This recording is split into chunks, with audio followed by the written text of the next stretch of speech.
Very popular right now, this topic, and we'll go all over this. But Alex, the choice is The Substance. Alex, your pick. Start going here, buddy. Yeah, this was a wacky movie. Like, that's all I could say about it. It's wacky. Like, I heard that it was a body horror movie, and I heard body horror. It's not my favorite genre. A lot of people were comparing this to like a David Cronenberg movie. Also, not my favorite kind of horror as well. But the hype of this movie was out of control. I knew I had to see it, so I got like the free trial for Mubi. I watched it at home. I have no interest in seeing anything else on Mubi. It's all a bunch of like art stuff I've never heard of, but The Substance was on there. This movie was so bizarre, but I enjoyed it so much. It had like a weird feel, like it almost felt like an 80s movie, but it was a modern time movie. This movie was gross. There was not even like the ending. I'm talking about like the mouth shots of Dennis Quaid eating was weird, but it was like charming in an artistic way.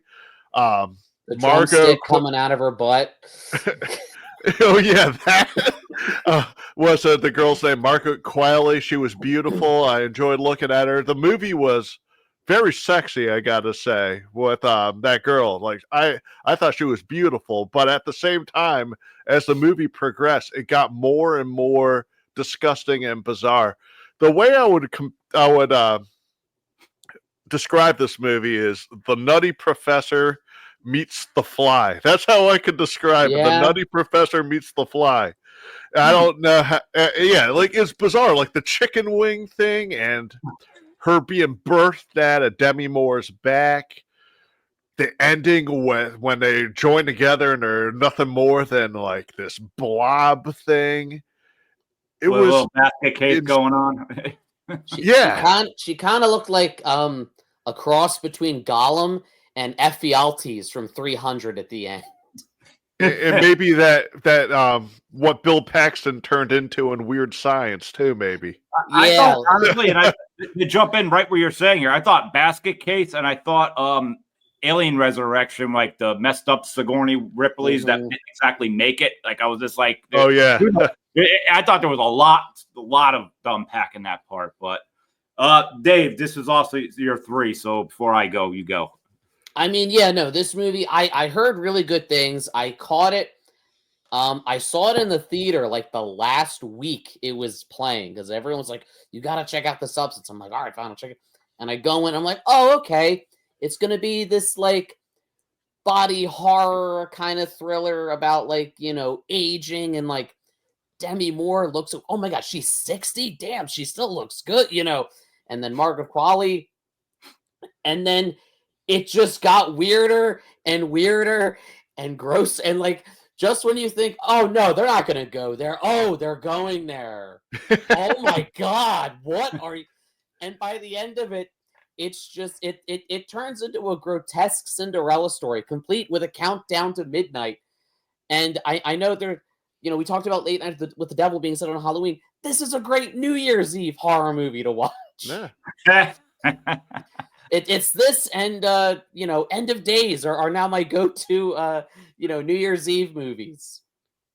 Madness. So all right, so lots to unpack with this one. I'm a big follower on Film Threat, and they were praising this movie like it was the movie of the year. So I was getting really pumped to see this.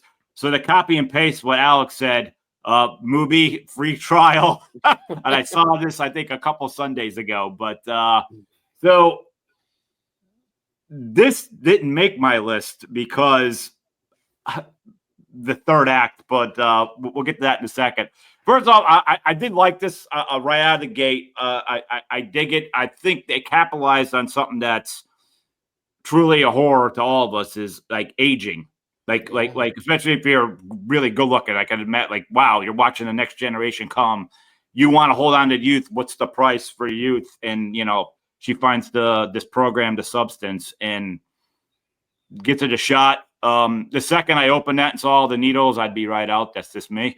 but, Same.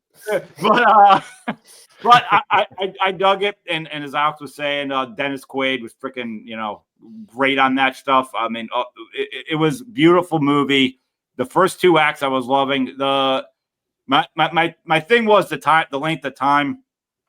It's 2 hours and 20 minutes. This movie did not need to be 2 hours and 20 minutes. I think like an hour, 90 minutes, 100 minutes we kind of got out of there. But I got a comment that's going to start off looking a little pervertish, and then it's also going to go the other way. But I'm very big on I can't stand how woke and safe films got. So I was not expecting, I didn't know this was coming, but when you see like a 60-year-old Demi Moore, you're like, wow, like this kudos, like, wow, She you're looks brave. good. Oh my gosh, she's She freaking looks great. and like a lot. Like I'm sitting there, I know I'm a film director, so like I know how long she had to probably be naked with a whole giant back crew around her for this extended period of time for these extended scenes. And then it took me a minute, but then I realized that her clone is the girl from The Leftovers. And I was like, oh my gosh. So she's doing the same thing. She's naked for a while. So I was like, kudos. So as much as I'm saying I'm praising these two for doing the nude stuff and it's missing in film and it's always should be in film, as long as it's not forced in there. I thought this after a while it was getting forced. I was like, these girls got to get their clothes on. This is getting a little like, and I just thought like for the point, they're just, why are they naked for this long? Like now it's starting to bother me. Like no one's this naked this long. But the thing that nobody talks about is they are one. They're a unit. So when the other one's off, I could not understand for the life of me why the one wouldn't put the blanket on the other and put a pillow under their head. Like they're just flat out on the floor, like F you. Yeah, you can slay. I didn't understand. So she's gonna wake up in the other body with a really bad crink in the neck. I'm like, it said you are one. Like I did not understand that for the life of me of like why you're not taking care, like why you don't have if the body could get sick. Well, when you think you're going to be like, why do they have to be naked for all this? They can put pants on them. I don't understand why. And then the hole in the wall thing, I'm like, that's an apartment. Like that's I never said the movie made sense. The movie made no sense. That's my point. Is I judge the movie based on its, and I don't think this movie ever pretended like it was meant to be the real world. So I'm okay with surrealism if the movie establishes we're in a surreal world right now. Mm-hmm. So, but to sum it up though, I like the first 2/3. I thought the end, like that, just went off the rail. Like if they didn't do that, I think this could have possibly been like really high in my list. But the fact that they went there with this going off the rails thing, I was like at the end, like I don't know. There's times you're into the M room and the Rocky Horror, and you're in the trauma, and you're on the joke, and then sometimes you're like, I'm not buying your happy medium.